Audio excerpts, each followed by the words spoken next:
Hi everyone, in today's lesson I'd like to review the concepts of distance versus displacement. So the best way that I can do that is through an example.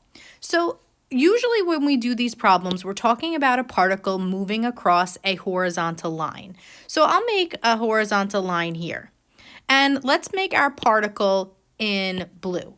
So let's just say my particle starts here at time equals 0 and it moves to the right. And maybe this is at time equals 3, right? It took 3 seconds for it to go from this beginning to this end. Distance is unknown at this point, but that's how far it went.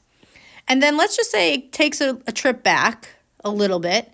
Then it goes forward and it stops there. We'll say this is at time equals, 5. We'll say this is at time equals 7. So if we talk about the path that this particle took, it went forward, then back, then forward. Now I'm going up a little bit just to show you that it's going backwards, and I'm showing going up to show you that it's moving forward. But theoretically what's happening is it's really on top of each other. So it's going forward, and then I'll do it in a different color, then back, and then forward again. So it's really moving on this horizontal line, but I draw it this way so you could really see what's happening. So technically, displacement, let's talk about displacement first. Displacement is how far did I travel from the beginning to the end. So if you can look at this picture right here, I went from here to here in blue, then back to red, and then back in green. But what's really happening here, obviously I'm not counting for these extra pieces, right? They're all overlapping. So that's what displacement does, is how far did I travel from beginning to end. And the way that we usually find displacement is by subtracting the endpoints. So we do x of the end value, x is the original function, minus x of the beginning value.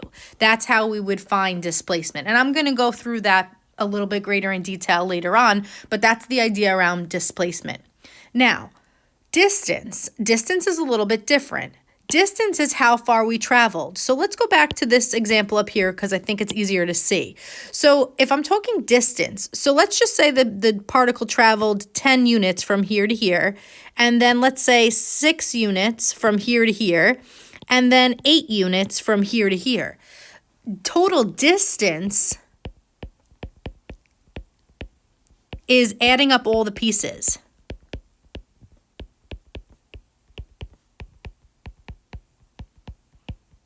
So in this case, it would be 10 plus 6 plus 8, and you would get 24. That would be your total distance.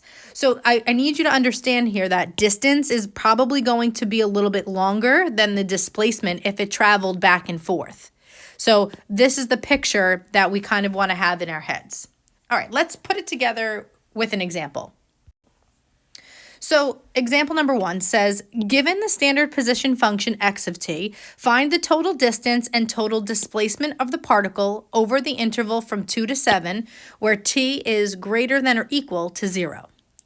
So the first thing I think that's easiest to find is going to be our displacement. And the way that we find displacement is we do x of b minus x of a, where a and b are the endpoints of the interval, or what I said in the slide before, that a is the beginning value of the interval and b is the ending value of the interval. So in this particular example, my interval is from the time 2 to 7. So my interval is 2 to 7, therefore my a is 2 and my b is 7. So we're going to put in here x of 7 minus x of 2. And remember, when you're trying to find displacement, you're always going to use this x of t function. So if I want to find x of 7, I'm going to plug 7 into here for every t that I see. So at this point, I'd actually like you to take out your calculators. And I'd like you, instead of plug them in, go to your y equals and put in t to the third minus 24t squared plus 144t, put that in your y equals, and you're looking at your table of values, and you only care about the values at 2 and at 7. So take a minute, pause the video, put this into your y equals, and get me these two y values, and then hit resume when you're ready for the answers. Okay, so for 2, you should have gotten 200, and for 7, you should have gotten 175. So this tells me, this table right here tells me that x of 7 is 175 and x of 2 is 200. So we're going to say 175 minus 200. And this gives you a negative 25. And that is your total displacement. Now, I'm sure a lot of you are probably wondering, why do I have a negative number for displacement? And all that negative means is that the particle wound up left of where it started from. So I'm going to draw a picture, but it's not going to be accurate until after we find the distance. But this is the idea to get this negative. So the particle would start here, move to the right, move to the left, and end here. So you can see that this is the start value, and this is the end value. So my particle ended left of where it began. That's what that negative means. If you had a positive 25, all that it would mean is, say, it would look something like this. The particle moves to the right, goes back a little, and then maybe ends this way. So notice my start value is here, and my end value is here. So in order to get a picture that looks like this, your displacement would have to be positive. So this one is a positive displacement. And what you have here, this one, is what a negative displacement will look like. And again, these are just sketches. I'm going to show you exactly what this picture looks like in just a little bit. So we can't do that until we find distance. So I'd actually like to do this in another slide. So I'm going to write down the problem again. I'm sure you still have it, but we have x of t equals t to the third minus 24t squared plus 144t. Now, when we're finding distance, so I'll even label that on top, distance is a little bit more involved. The first thing that we're going to actually need is to find our velocity function. So I think I'm actually going to write some steps so it'll help you. So step 1, find your v of t function. And step 2 will be set v of t equal to 0 and solve. So let's do those first two steps over here. So v of t, I actually think I'll use a different color to make it easier to see. So v of t is our derivative of our x of t function. So drop the exponent in front and decrease the power by 1. Multiply the 24 and 2, decrease the power by 1, and the derivative of 144t is just 144.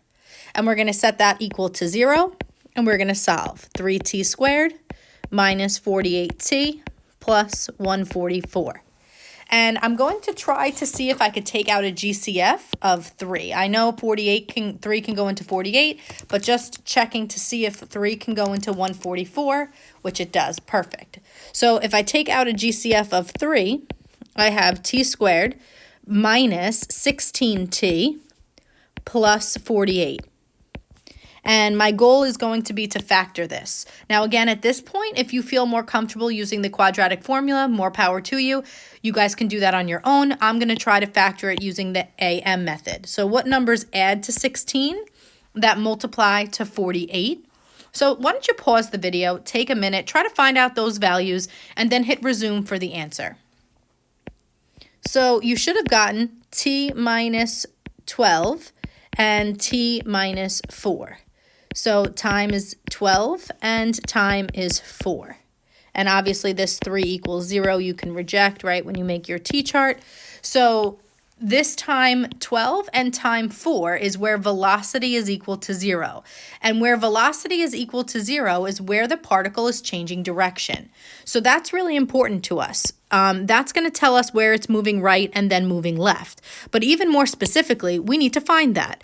So step 3 is to find where the particle is moving left and where the particle is moving right. And from the last video, you should remember that to move left and right, we have to make our V of t number line. And we're going to put 0 in the front because that's where we start.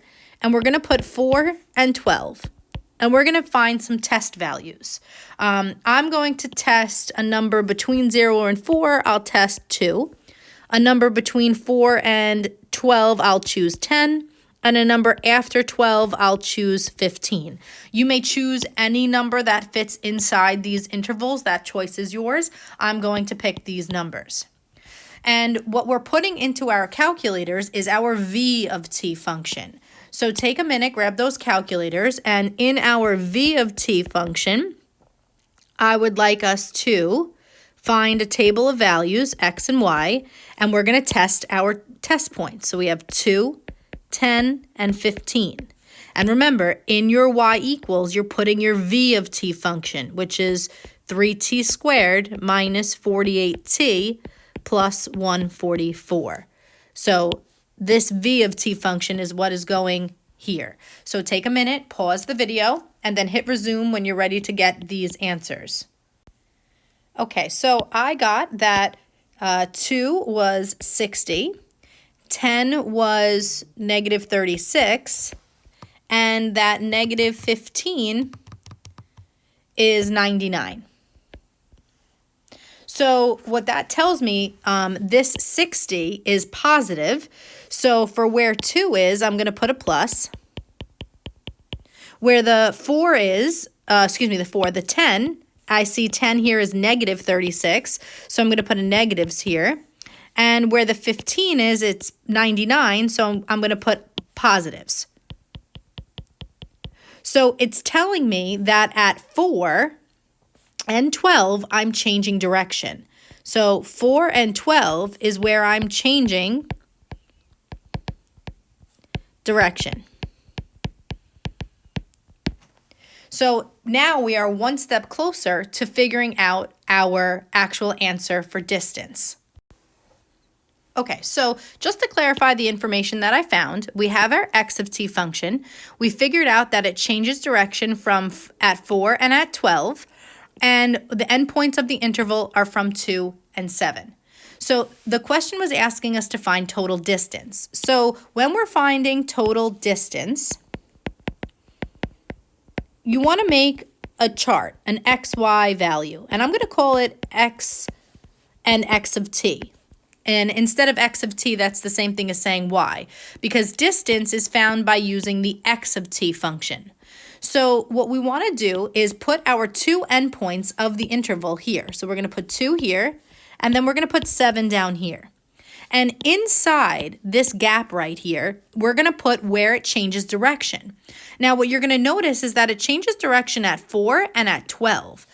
4 can stay inside the interval because it's between 2 and 7, but 12 would be one that's outside the interval. So we actually can't count 12. We can only use 4.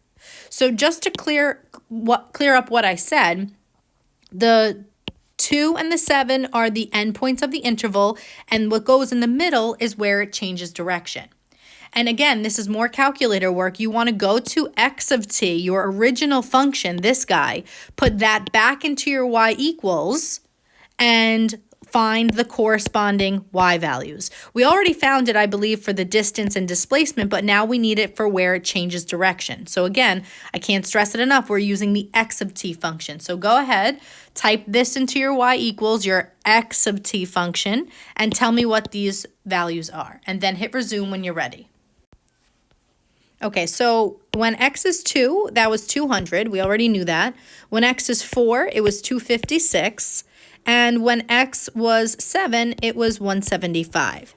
So to calculate the distance, I think it's best if we draw our picture. So here's our straight line.